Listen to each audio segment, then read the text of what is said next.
Resources and development. तो first जो इसमें टॉपिक आएगा वो आएगा मीनिंग ऑफ रिसोर्सेस। रिसोर्सेस है क्या आखिर? तो nature has given us many things. Nature ने हमें बहुत कुछ दिया है, like forest, animals, air, water, sun and so many things. तो नेचर से मिली हुई हर चीज क्या रिसोर्स है? नहीं, ऐसा नहीं है। उसको रिसोर्स बनने के लिए ये सारी चीजें फुलफिल करनी होगी। These are the keywords for resources. ठीक है। Number 1, use to satisfy our needs, यानी उसका यूज किया जाए हमारी नीड्स को सेटिस्फाई करने के लिए। नंबर 2, टेक्नोलॉजिकेबल एसेसिबल, टेक्नोलॉजी की मदद से उसे असेस किया, यानी कि हमारे पास वो टेक्नोलॉजी है जिससे हम उसे असेस कर सके। फॉर एग्जाम्पल, हमें कोयला एक रिसोर्स है, तो हमारे पास वो टेक्नोलॉजी है कि हम उसको खदानों से आउटसोर्स करके बाहर ला सके। ठीक है। Number 3 is economically feasible. भाई रिसोर्स तो तभी बन पाएगा जो हमारे इकोनॉमिक डेवलपमेंट में हेल्प करे। अगर उसे खोदने में इतनी ज्यादा कॉस्ट लग जाए कि जब हम उसे निकालें तो उसका यूज उतना हो ही ना। फॉर एग्जाम्पल, उसको खोदने में लग गया 1.5 करोड़ और उसको यूज करके हमें मिला केवल 50 लाख, तो वो रिसोर्स नहीं कहलाएगा। वो इकोनॉमिकली फिजिबल होना चाहिए। और last but not the least, culturally acceptable. Culturally मतलब हमारा समाज उसे एक्सेप्ट करे। फॉर एग्जाम्पल, हमारे समाज ने उस चीज को बैन कर रखा है और हम उसी चीज को यूज कर रहे हैं, तो वो रिसोर्स नहीं कहलाएगा। फॉर एग्जाम्पल, चरस, गांजा है, हम उसको रिसोर्स के फॉर्म में नहीं देख सकते। अगर वो दवाई में यूज हो रहा है तो अलग चीज है, अदरवाइज वो एक रिसोर्स नहीं है, वो रिसोर्स कहलाएगा ही नहीं। ठीक है ना। इन सब कीवर्ड्स को मिलाकर जो डेफिनेशन बनेगी वो बनेगी everything available in our environment. वो सब कुछ जो हमारे एनवायरमेंट में अवेलेबल है, विच कैन बी यूज्ड, जो यूज किया जा सकता है हमारी नीड्स को सेटिस्फाई करने के लिए। प्रोवाइडेड का मतलब है बशर्ते, उसकी कुछ शर्त है। क्या है? Number 1, technological accessible, economically feasible and culturally acceptable, can be termed as resource. I hope resource का डेफिनेशन आपको याद हो गई होगी। अगर नहीं याद हो तो केवल ये 4 कीवर्ड्स याद कर जाना और मिक्स करके लिख देना, full marks you will get. Number 1, use to satisfy our needs. Number 2, technological accessible, economically feasible, culturally acceptable is known as resource। उसके बाद जो टॉपिक आता है वो आता है relationship between nature, technology and institution.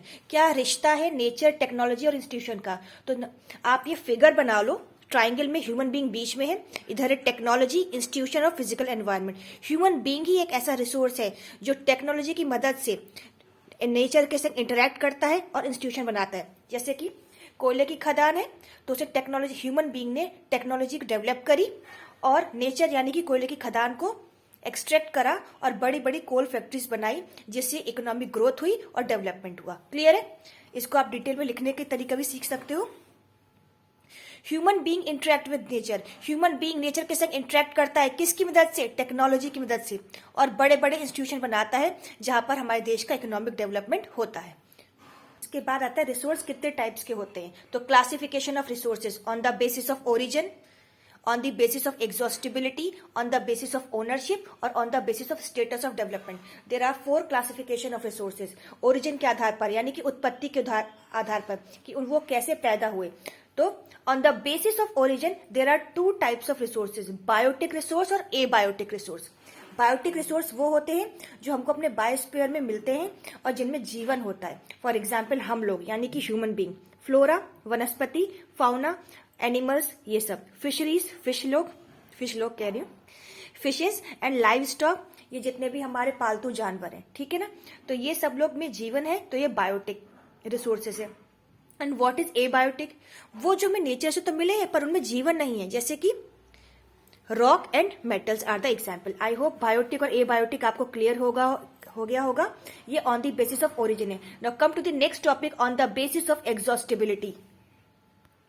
On the basis of exhaustibility 2 type के resources है, रिन्यूएबल और नॉन रिन्यूएबल। रिन्यूएबल जिन्हें दोबारा रिन्यू करा जा सकता है, नॉन रिन्यूएबल जिन्हें रिन्यू करने में बहुत बहुत करोड़ों साल लग जाने वाले हैं। फॉर एग्जाम्पल, हम किसी भी केमिकल, मैकेनिकल और फिजिकल प्रोसेस से वो चीज रिन्यू कर सकते हैं। For example, solar energy, wind energy. हम सूरज भी खत्म नहीं हो रहा है ना, तो वो रिन्यूएबल है। विंड आज आई तो कल नहीं आएगी, ऐसा नहीं है, आज आएगी तो कल भी आएगी, तो that is renewable. Non renewable में क्या आएंगे? ये जो पेट्रोलियम है, हम निकालते जा रहे हैं, कभी तो खत्म ही हो जाएगा और उसे बनने में भैया बहुत साल लगने वाले हैं। और मिनरल्स, कोल माइन, ये सब खत्म हो जाएंगे, तो ये है नॉन रिन्यूएबल। नेक्स्ट है on the basis of ownership. आपको बहुत जल्दी याद हो जाएगा। नंबर 1, इंडिविजुअल रिसोर्सेज, वो जो मेरी प्रॉपर्टी है वो इंडिविजुअल रिसोर्सेज है, मेरा घर, मेरी स्कूटी, मेरा मकान, ठीक है ना।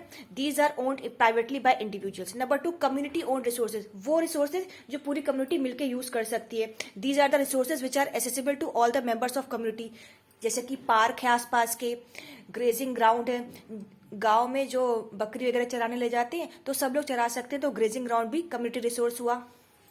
शमशान घाट, कब्रिस्तान, these are all community owned resources. Number 3, national resources. देखा जाए तो देश की सीमा के अंदर जितने भी रिसोर्सेज है वो नेशनल रिसोर्सेज है। चलिए फिर भी पढ़ लेते हैं। Technically all the resources belong to the nation, जितने भी मिनरल्स हैं, वाटर रिसोर्स है, फॉरेस्ट, वाइल्ड लाइफ, लैंड, जितनी भी है वो सब क्या कहलाएगा, नेशनल रिसोर्स। इसमें एक पॉइंट इंपॉर्टेंट है जो आपको बताना है, दैट इज समुद्र भी हमारा है। कहां तक, हमारे देश की सीमा से 12 नॉटिकल माइल्स जितना भी एरिया है समुद्र का वो हमारा है। यानी कि समुद्र की सीमा जहां पे हमारा देश की बॉर्डर लाइन है वहां से बाहर का जो है वहां पे 22.2 किलोमीटर का एरिया भी हमारा ही है, और वहां पर पाए जाने वाले वनस्पति जीव जंतु भी हमारे ही, ठीक है। नेक्स्ट है international resources. There are international institution जो रेगुलेट करती हैं ओशनिक रिसोर्सेज, ठीक है। तो ईईजेड से बाहर की जो 200 माइल्स की बाउंड्री है वो इंटरनेशनल रिसोर्स है, उसके लिए प्रॉपर इंस्टीट्यूशन है, उनसे परमिशन लेकर ही उन रिसोर्सेज का यूज किया जा सकता है, वो कोई एक कंट्री ओन नहीं करती है।